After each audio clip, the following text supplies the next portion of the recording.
Stopping அப்படியே வந்துருச்சு. மற்றபடி இன்னொருத்தர் ரிங் டோனில் ஏதாவது போயிட்டு வீட்டுக்கு போனால் ரிங் டோன் ட்ரை பண்ணி பார்க்கலாம் சார். நான்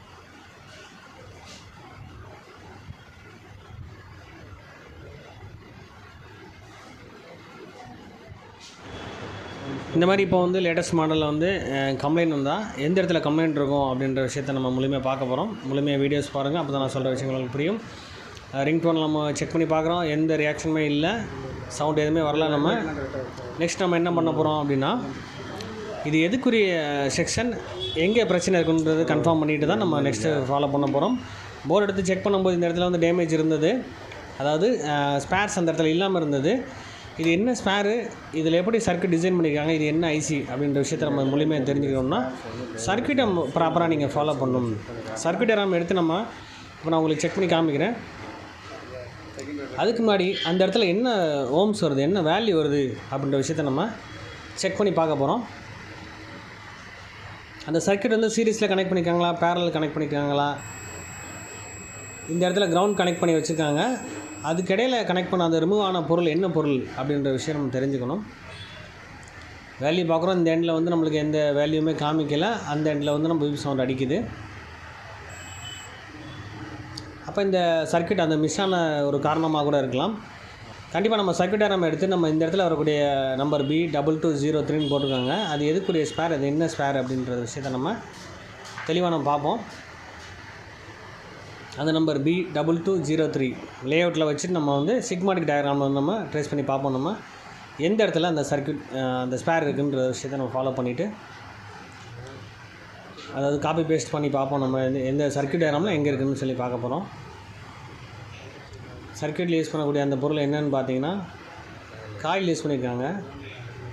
அந்த காயில் எதுக்காக யூஸ் பண்ணியிருக்காங்க, அதில் சீரியஸில் இருக்கா பேரலாக்கான்னு பார்க்கும்போது பேரல் தான், GND கிரவுண்ட் லைன். அது கண்டிப்பாக அந்த இடத்துல வந்து கிரவுண்ட் கனெக்ட் ஆகிருக்கணும்.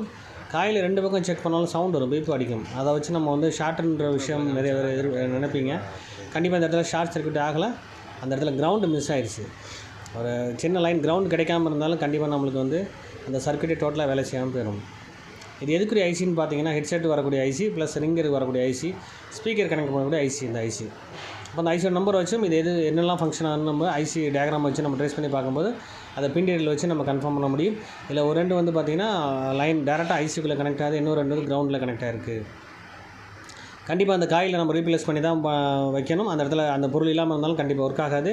காயில் வந்து வேறு ஃபோனில் வந்து நம்ம சாம்சங் மாடல்லேருந்து நம்ம எடுத்து இந்த மாடலுக்கு நான் ஃபிக்ஸ் பண்ண போகிறேன். இந்த காயில் ரிமூவ் பண்ணி அந்த இடத்துல ஃபிக்ஸ் பண்ணிவிட்டு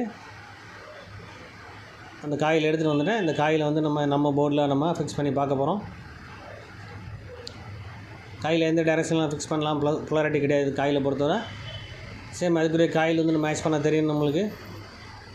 அந்த காயில் ஃபிக்ஸ் பண்ணி ஆல்ரெடி வந்து ஒரு லைன் நல்லா இருக்குது, ஒரு எண்டு வந்து பற்ற வைக்க முடியும், இன்னொரு இடத்துல வந்து சால்டிங் பண்ண முடியாது, நான் பிரிண்ட் கட் ஆகிருக்கு அந்த இடத்துல. அப்போ அந்த இடத்துல ஒரு சின்ன ஜம்பர் பண்ண வேண்டியிருக்கும். முதல்ல நம்ம அந்த காயில் தெளிவாக நம்ம ஃபிக்ஸ் பண்ணிக்கிறோம். ஒரு ரெண்டு ஃபிக்ஸ் பண்ணியாச்சு, இன்னொரு ரெண்டு வந்து நம்ம ஜம்பர் காயில் வச்சு நம்ம அந்த இடத்துல ஜம்பர் பண்ணிக்கிறோம்.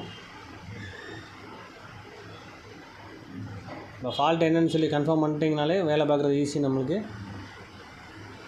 அப்போ முழுமையாக வந்து சர்க்யூட்டை ட்ரேஸ் பண்ணாலே கண்டிப்பாக அந்த இடத்துல அந்த பொருள் வேணுமா இல்லையான்ற விஷயத்தை நம்ம தெளிவாக தெரிஞ்சுக்க முடியும். ஏன்னா இப்போ ஒரு ஃபுல்லாக வந்து பார்த்திங்கன்னா கிரவுண்டு சென்ஸ் பண்ணக்கூடிய கான்செப்ட் இருக்கணும். கிரவுண்டு இல்லாமல் இருந்தாலும் சர்க்யூட் வேலை செய்யாது. அப்போ வெறும் ப்ளஸ் லைன் மட்டும் தான் ஃபஸ்ட்டு ஃபாலோ பண்ணிகிட்டு இருந்திருப்போம். இப்போ கிரவுண்ட் லைன் கண்டிப்பாக முக்கியம். கிரவுண்டை வச்சு தான் சென்ஸ் பண்ணுறாங்க. இது மாதிரி எல்லா சர்க்யூட்டுக்குமே கிரவுண்டு விஷயம் கண்டிப்பாக முக்கியம். இப்போ இந்த இடத்துல வந்து கிரவுண்ட் லைன், அந்த காயில் கிரவுண்ட் பண்ணக்கூடிய அந்த காயில் இல்லாததுனால கண்டிப்பாக அந்த சர்க்யூட் டோட்டல் சர்க்யூட்டே வேலை செய்யாமல் போயிடுச்சு, ரிங்கர் அடிக்காமல் போயிடுச்சு. ஹெட்ஃபோன் ஒர்க் ஆகலை, ஸ்பீக்கரும் மைக்கும் இதில் வேலை செய்யலை. இப்போ நம்ம ஜம்பர் பண்ணியாச்சு.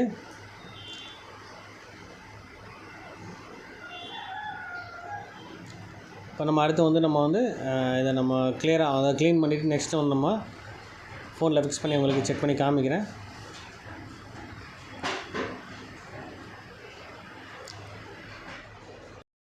இப்போ அந்த ஸ்பேரை நம்ம அந்த காயில் ஃபிக்ஸ் பண்ணியாச்சு.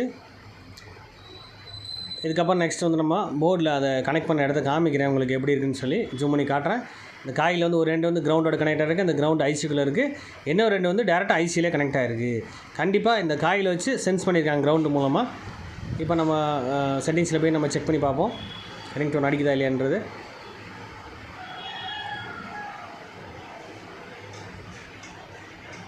பாருங்கள், ரிங்கர் அடிக்க ஆரம்பிச்சிருச்சு. இன்னொரு தடவை தெளிவாக நான் உங்களுக்கு செக் பண்ணி காமிக்கிறேன். இந்த மாதிரி வந்து ஒவ்வொரு மாடலுக்கும் இப்போ லேட்டஸ்ட்டு கம்ப்ளைண்ட் பார்த்தீங்கன்னா பெரும்பாலும் இந்த கிரவுண்ட் லைன் மிஸ் ஆனால் கண்டிப்பாக ப்ராப்ளம் வரும். அதே மாதிரி எல்லா ஃபால்ட்டுக்குமே வந்து ஐசி தான் கம்ப்ளைண்ட். அது சிபிஐ ரீபால் பண்ணுறது, எம்எம்சி, பவர் ஐசின்னு சொல்லி போகாமல் ஃபஸ்ட்டு மெயின் வந்து அந்த சர்க்யூட்டில் கிரவுண்ட் லைன் கரெக்டாக இருக்கா, ப்ளஸ் லைன் மாதிரி கிரவுண்ட் லைனே தேடணும். இந்த வீடியோ பிடிச்சா லைக் பண்ணுங்கள், ஷேர் பண்ணுங்கள், கமெண்ட் பண்ணுங்கள்.